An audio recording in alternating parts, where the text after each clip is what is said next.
তো হ্যালো বন্ধুরা, শুভ সকাল। তো দেখো আমি আজকে একটু ব্রেকফাস্টে একটা জিনিস বানাচ্ছি, যদি দেখে ভালো লাগে তো তোমরা অবশ্যই ট্রাই করো। তো চলো দেখাচ্ছি তোমাদের। তো প্রথমে আমি কড়াইটা গরম করতে দিয়েছি। তো দেখো গ্যাস অন করে দিয়েছি। এবার আমি তেল দেব কড়াইয়ের মধ্যে। তোমরা দিলে ঘি দিতে পারো বা সাদা তেল দেবে। তো দেখো আমি সব চপিং করে নিয়েছি, বাকি যেগুলো লাগবে। তো আমি এর মধ্যে ঘি আর রিফাইন তেল মিক্স করে দেব, তাতে টেস্টটা ভালো লাগবে খেতে।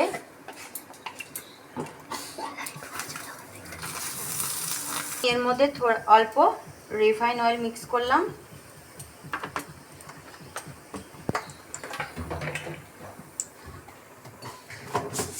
কালো সরষে অ্যাড করছি, অল্প জাস্ট ফোড়ন দিলাম। তেলটা একটু গরম হয়ে গেলে তো দেখো আমি এই পেঁয়াজটাকে দিয়ে দেবো। পেঁয়াজ আর কাঁচা লঙ্কা কুচিয়ে রেখে দিয়েছিলাম, এটা দিয়ে দেবো।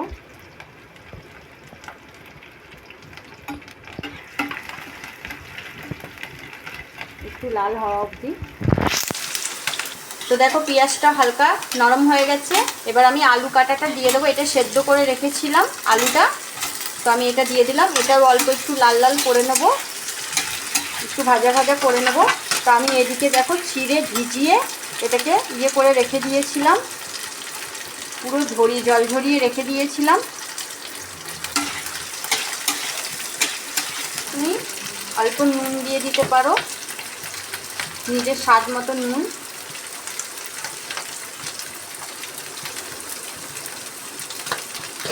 এর মধ্যে একটু মিষ্টি করার জন্য চিনিও দিয়ে দিতে পারো, চিনিটা গুঁড়ো করেও দিতে পারো। আমি এত গুঁড়ো করিনি, গোটাই দিয়ে দিলাম। যেমন মিষ্টি খাবে সেইভাবে। এটা একটা হচ্ছে চিড়ের পোলাও। তোমরা নিশ্চয়ই রেসিপি দেখে বুঝেই গেছো যে কী বানাতে চাইছি আমি।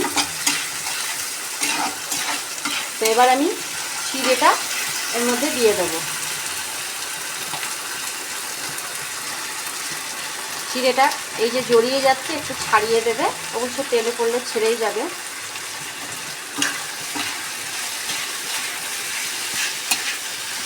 এর মধ্যে আমি একটু হলুদ দেবো কালারের জন্য।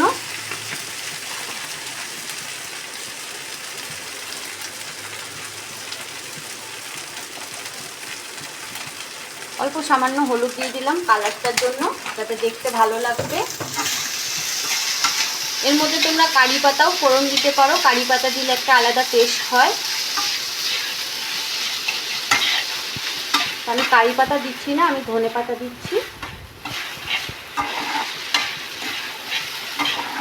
এটাকে ভালো করে খুব সুন্দর করে ভেজে নেব।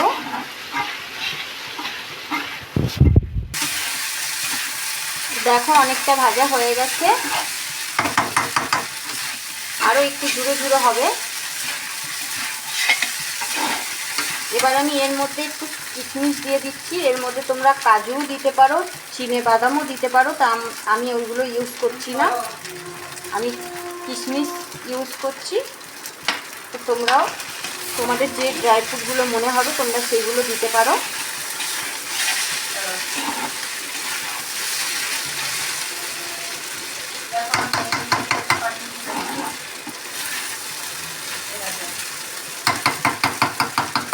এবার আমি ধনে পাতাটা ছিটিয়ে দিচ্ছি। ধনে পাতা ছিটিয়ে এর ওপরে যদি তোমাদের মনে হয় একটু ঘি দিতে পারো। আর যদি নুন মিষ্টি আরও তোমাদের স্বাদ মতন লাগে তোমরা দেখে দিয়ে দিতে পারো।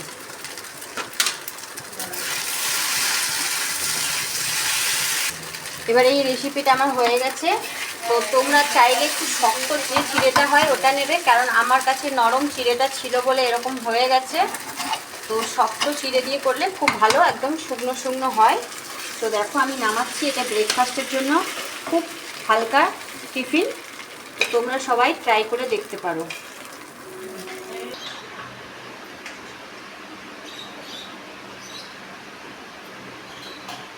বন্ধুরা খুব ভালো হয়েছে, নিজে বানিয়েছি বলে বলছি না, তোমরা অবশ্যই ট্রাই করে দেখো, খুব ভালো হয়েছে। তো টাটা।